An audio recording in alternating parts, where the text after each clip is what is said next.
¿Educar para qué? No es solo de cuánto podemos hacer, sino de cómo debemos hacerlo. De poco sirven las técnicas sin una base teórica. No es posible abordar una tarea de educación, por el medio que sea, sin tener claro previamente el tipo de pedagogía que hemos de adoptar y qué función asignamos a nuestra acción educativa. Es posible discernir entre tres modelos de educación: educación que pone énfasis en los contenidos, educación que pone énfasis en los resultados y educación que pone énfasis en el proceso.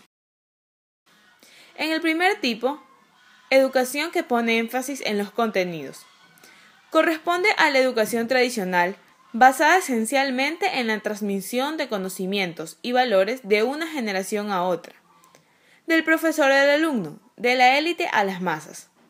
Tiende, pues, a ser vertical, generalmente autoritaria y muchas veces paternalista. El profesor, el instruido, el que sabe, acude a enseñar al ignorante, el que no sabe. Si encontramos este tipo de educación como prevaleciente en el sistema escolar convencional, tanto más aún predomina la llamada educación radiofónica, en la cual, por propia limitación del medio, el alumno se halla ausente y reducido al silencio y la pasividad.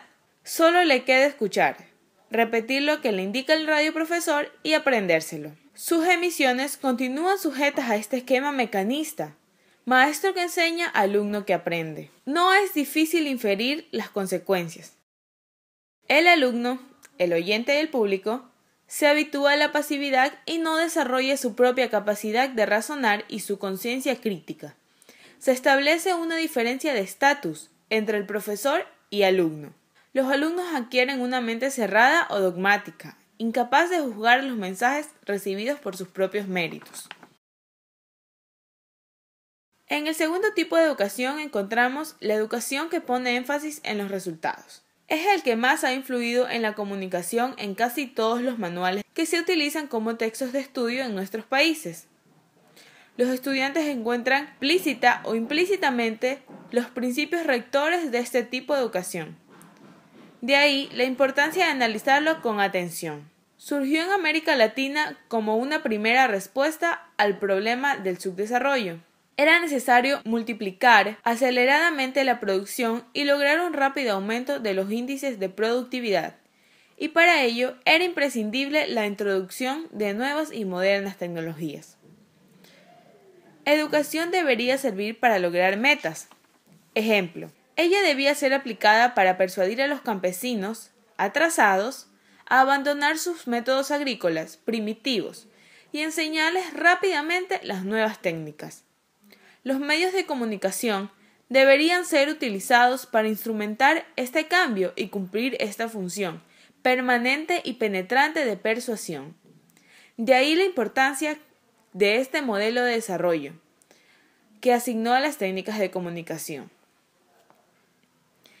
En este tipo de educación es posible encontrar definiciones tan ilustrativas como las siguientes: el comunicador es una especie de arquitecto de la conducta humana, un practicante de la ingeniería del comportamiento, cuya función es inducir a la población a adoptar determinadas formas de pensar, sentir y actuar, que le permitan aumentar su producción y su productividad y elevar sus niveles y hábitos de vida. Es suscitar cambios en el pensamiento, el sentimiento y la acción de las personas humanas. Esta educación es emitir mensajes con la definitiva intención de lograr que las personas se comporten de un cierto modo en particular, o más exactamente aún, es producir estos comportamientos mediante la emisión de mensajes. Este tipo de educación se caracteriza por poner su énfasis en los resultados, en formulaciones como la siguiente: cuando aprendemos a expresar nuestro mensaje en términos de respuestas específicas de parte de aquellos que lo reciben, damos el primer paso hacia la comunicación eficaz y eficiente. No es una psicología que procure el pleno desarrollo autónomo de la personalidad del individuo, sino que investiga los mecanismos para poder persuadirlo y conducirlo más eficazmente, para moldear la conducta de las personas de acuerdo con los objetivos previamente establecidos. En el tercer tipo de educación encontramos la educación que pone énfasis en el proceso. Destaca la importancia del proceso de transformación de las personas y de las comunidades. No se preocupa tanto de la materia a ser comunicada ni de los resultados en términos de comportamiento, sino más bien de la intersección dialéctica entre las personas y su realidad, y del desarrollo de la capacidad intelectual y de la conciencia social. No es que este tipo de educación niegue ni desatiende las necesidades y requerimientos del desarrollo, pero empieza por partir de una concepción distinta de este desarrollo, visto aquí como una realización del hombre, que ha de conducirlo no solo ni tanto a tener más, cuanto a ser más. Piensa, además, que aún para alcanzar las metas de un desarrollo puramente cuantitativo y material, se necesita una honda transformación en la educación del pueblo, que haga a hombres pensantes, capaces de participar activamente en el proceso, más responsables y más creativos. Podría decirse que lo que procura este tercer tipo es que el hombre piense. Para terminar, podemos destacar qué es lo que queremos realizar con el tercer tipo, que pone énfasis en el proceso. Facilitar el diálogo, la participación y la cooperación, de modo que las personas aprendan a convivir, articular problemas comunes y a resolverlos juntos. Estimular el desarrollo de la inteligencia, de la racionalidad y de la conciencia, de modo que cada individuo aprenda a pensar, a tomar sus decisiones y a planear su comportamiento de forma madura. Hemos visto los tres tipos de educación: educación en resultados, educación en contenidos, educación por proceso.